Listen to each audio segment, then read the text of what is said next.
Hi guys, I will explain how to create Toko Crypto account in Binance. This process is simple and easy. The only thing is open the Binance application.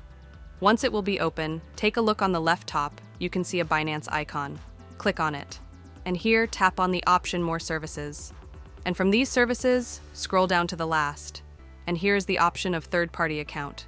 Just click on it. On the top, you can see Toko Crypto trade with Indonesian rupiah, and also with the help of this, you can instantly withdraw to bank transfer. So in order to activate, click on the option Activate and tap on the option Connect. Here you will see two options. This one is Login via Binance, and this one is Toko Crypto Login. If you have the account of Tokyo Crypto, then click on it and log in. But if you don't have, then you can also choose this one login with Binance.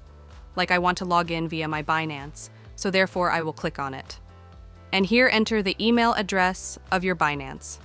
But if you connect your Binance with your Google, then click on it and do the next method. And using this way, you can create Toko Crypto account in Binance.